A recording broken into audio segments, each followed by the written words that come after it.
Bonjour, je suis professeur Koné Tchemouma, je suis le directeur général de l'Université virtuelle de Côte d'Ivoire.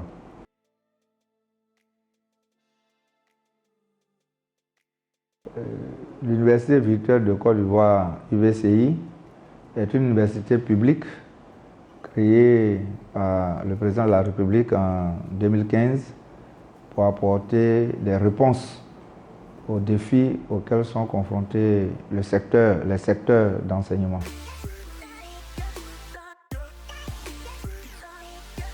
L'UVCI, comme je l'ai dit, est une université publique, donc c'est dans le domaine de la formation et de la recherche, principalement.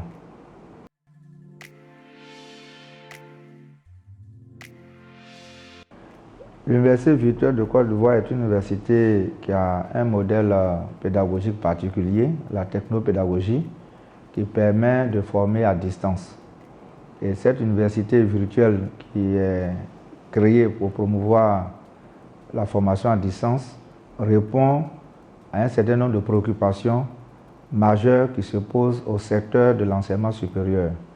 Parmi ces préoccupations, nous avons le flux de plus en plus important de nouveaux bacheliers auxquels il faut assurer une formation de qualité. Donc il y a le défi aussi de la qualité de la formation qui est très souvent diluée lorsque les amphis sont surpeuplés.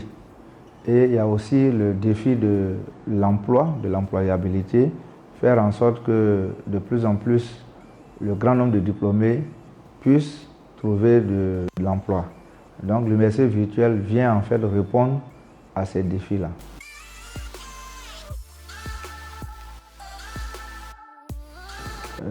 Pour le moment, l'université virtuelle a développé au niveau de son démonstrateur la formation en informatique et les sciences du numérique, mais la mission de l'université virtuelle est plus large car c'est une université transversale qui est en appui aux autres universités pour faire en sorte que les formations qui existent déjà dans ces universités soient aussi effectivement augmenter les capacités d'accueil dans nos universités et permettre ainsi à chaque apprenant de faire les études de son choix. Donc l'université virtuelle, c'est dans le démonstrateur une formation en informatique et les sciences du numérique, mais c'est aussi toutes les formations qui se font déjà dans les autres universités.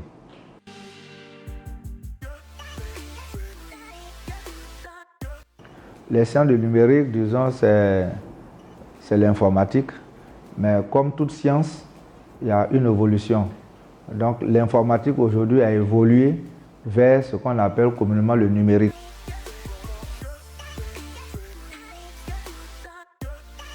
Moi, un leader, c'est d'abord quelqu'un qui s'améliore, qui cherche à être performant dans son domaine et qui ensuite partage ce qu'il connaît, il fait un partage d'expérience, il tire les autres vers le haut. Pour moi, en quelques mots, c'est ça.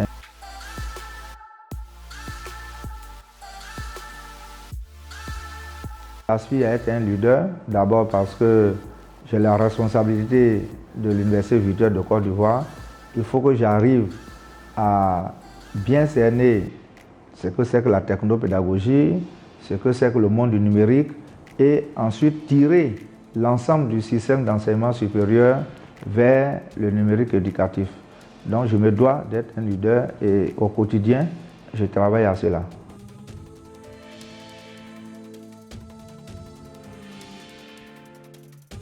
Moi, je n'ai pas de style particulier, c'est de remplir mes objectifs. Mes objectifs, comme je l'ai dit, c'est de faire en sorte qu'on puisse tirer la société ivoirienne vers les sciences du numérique, vers la culture du numérique, vers l'économie du numérique. Cela peut peut-être obéir à des profils de leaders, mais c'est aux autres de le définir. Moi, c'est les objectifs que je recherche.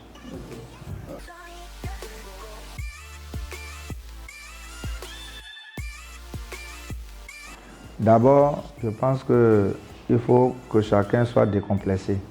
Donc moi, ma première tâche, surtout dans le domaine, en fait, le contexte africain où On a eu à subir la colonisation, etc., où on est sous-développé, on est en retard sur beaucoup de choses. Je pense que moi, ma stratégie, c'est déjà de faire en sorte que mes collaborateurs n'aient pas de complexe. C'est très important. Et à partir du moment où les gens sont décomplexés, c'est de leur faire comprendre qu'ils ont des capacités intrinsèques qu'ils doivent développer et qu'ils sont capables aussi de développer ces capacités-là.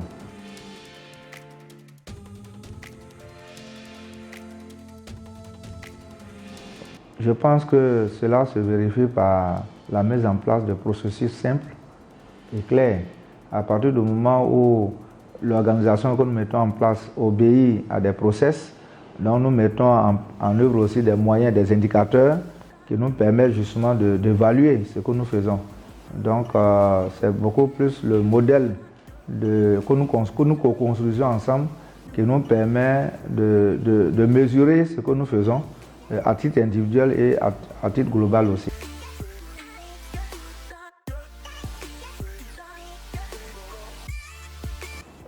Justement, tout est dans la méthode en fait, puisque il faut d'abord faire en sorte que le leader ait une vision. Ensuite, c'est d'arriver à partager cette vision. Donc, à partir du moment où la vision existe, où la vision est partagée, on arrive après à répartir les rôles en fait, puisque les tâches, c'est répartir les rôles qui vont nous permettre d'évoluer dans le sillage de la vision qui a été tracée. Et aujourd'hui, nous sommes dans la démarche qualité. C'est un des éléments sur lesquels nous appuyons qui nous permet d'avoir des processus. Et c'est au niveau des processus justement que nous définissons les différentes tâches que chacun doit remplir pour atteindre l'objectif global.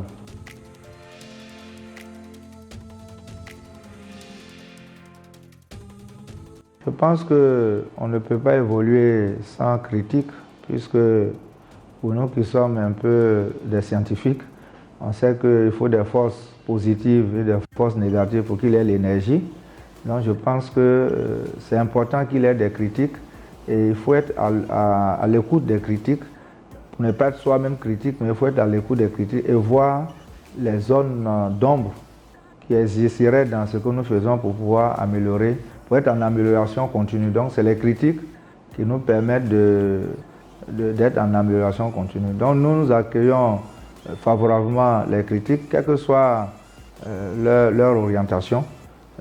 Nous tenons compte en tout cas des critiques dans notre gouvernance.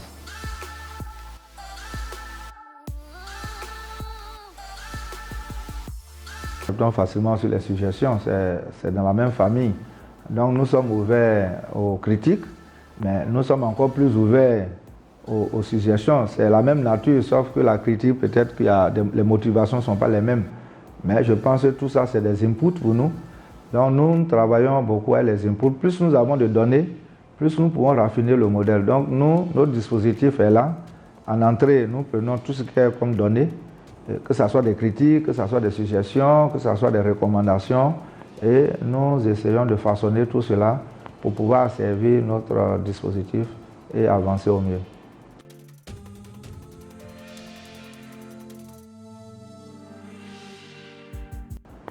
Bon, je pense que le leader, comme je l'ai dit, c'est quelqu'un même qui cherche d'abord être fort dans son domaine. Voilà, qui doit être lui-même déjà un exemple. Donc nous déjà, nous faisons en sorte que nous puissions comprendre les différentes tâches que nous devons confier à nos collaborateurs. Donc généralement, les exemples, on peut en citer, mais on a reçu ici du personnel venant un peu du monde non scientifique, alors que nous sommes dans une université dont l'ADN est le numérique. Vous voyez que ce n'est pas facile pour quelqu'un qui n'a pas la culture du numérique de pouvoir faire ses marques rapidement dans une université numérique. Donc à ce niveau-là aussi, nous avons montré l'exemple, nous avons pris certains par la main, nous avons fait des renforcements de capacités. Moi, souvent, je donne des cours à mes assistantes lorsque je vois qu'il y a des possibilités d'amélioration dans les tâches qu'elles accomplissent. Aujourd'hui, nos assistantes arrivent à faire des cahiers de charges pour mettre en place des plateformes pour alléger leur travail. Donc c'est un peu des exemples comme ça que nous pouvons citer.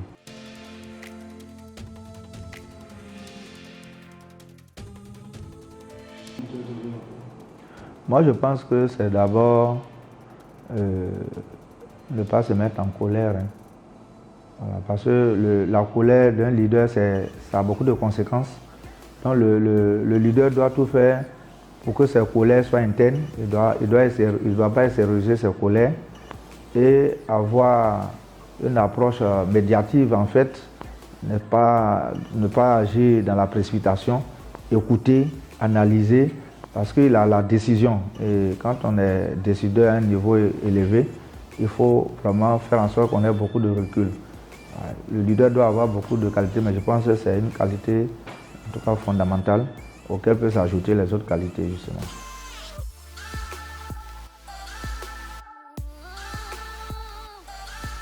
Puis tous les jours, je pense qu'un leader, c'est quelqu'un qui décide tout le temps.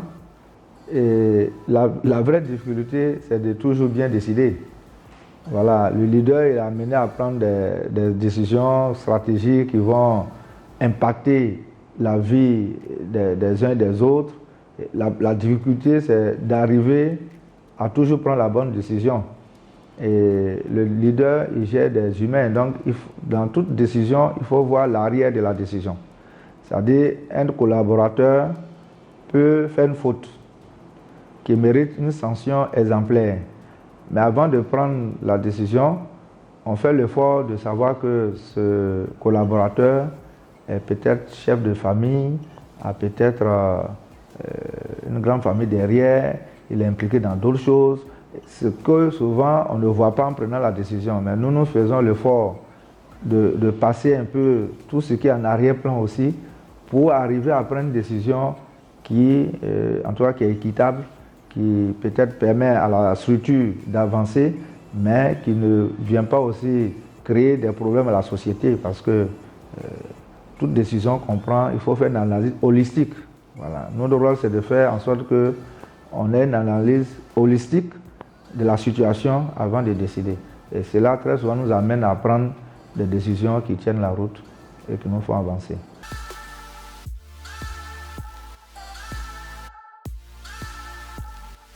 Comme je l'ai dit, moi-même, je ne suis pas du type école. Telle école. Moi, c'est l'objectif. Peut-être qu'en faisant, les théoriciens vont définir notre pratique qui va faire peut-être école.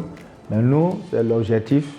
Et puis, nous, on essaie de prendre tout ce qui est prenable et on avance. On ne se catégorise pas dans quelque chose. On est très pragmatique, on est un peu du terrain. C'est un leadership de terrain en réalité.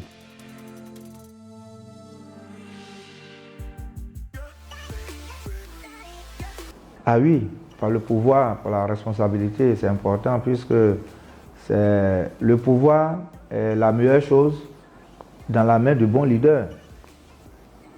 Et la pire chose, justement, dans la main du mauvais leader. Mais sinon, je pense que si on veut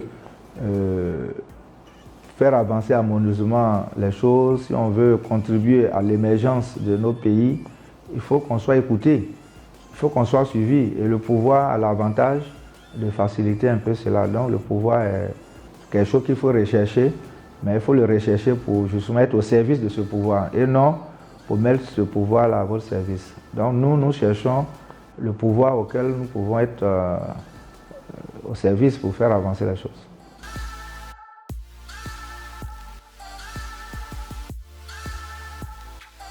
Oui, le sentiment, c'est ce qu'on laisse quand on n'est pas là. C'est ce qu'on laisse. Donc je pense que dès que nous avons une fonction, en tout cas à notre niveau, dès que nous prenons fonction quelque part, nous préparons la relève. Nous préparons notre succession. Donc au moment où on n'est plus en poste, c'est de voir si cette succession a fonctionné ou pas. Est-ce qu'on a laissé des gens qui sont à même de continuer le projet? Donc ça, c'est très important pour nous. Et nous, c'est dès le premier jour que nous pensons à cela. C'est-à-dire préparer notre absence, en fait, de ce poste, donc notre succession. Donc nous, ce qui nous ferait plaisir, c'est lorsqu'on ne sera plus, par exemple, à ce poste, est-ce que le projet se bonifie? Est-ce qu'on a formé suffisamment de collaborateurs pour prendre la relève? Est-ce que nos étudiants sont aussi aujourd'hui la relève ou pas. Donc c'est vraiment une préoccupation de tous les jours pour nous.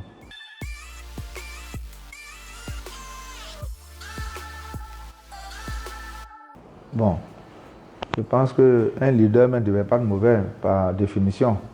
Mais parce qu'un leader, il est suivi. Et quand vous êtes suivi, c'est que si on est en démocratie, si vous êtes suivi, c'est que certainement vous apportez quelque chose qui plaît au plus.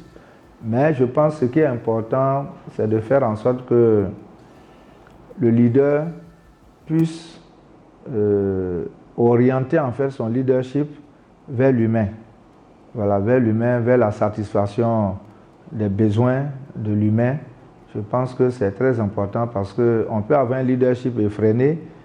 On tire la population dans beaucoup de choses, peut-être importantes, mais qui sont déconnectées des besoins basiques. Donc je pense qu'il faut que l'homme soit un peu au cœur de ce que nous faisons. Voilà, le leadership s'affirme un peu dans beaucoup de domaines, mais c'est de faire l'effort. Pour moi, le bon leader, c'est celui qui met l'humain un peu au centre de ses préoccupations. Voilà.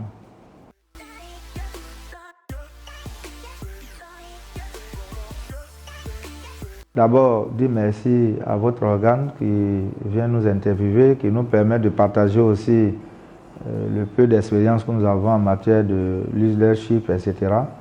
Et en mot de fin, je pense que c'est de faire en sorte que il y ait plus d'échanges entre nous qui sommes en Afrique ici et nos frères de la diaspora. Et je pense aujourd'hui que les nouveaux moyens de communication peuvent faciliter cela parce qu'on a besoin d'expérience, de leur expérience. Ils ont besoin aussi de connaître nos réalités. Et je pense que si nous développons un peu ce type de collaboration, ça peut être un raccourci vers l'émergence de nos différents pays. Donc voici un peu mon dernier mot. C'est un appel en fait à la diaspora africaine de trouver ensemble avec nous des voies et moyens de collaboration. Voilà, des voies et moyens de collaboration pour sauver, en tout cas pour appuyer l'effort de nos gouvernants pour l'émergence de nos continents.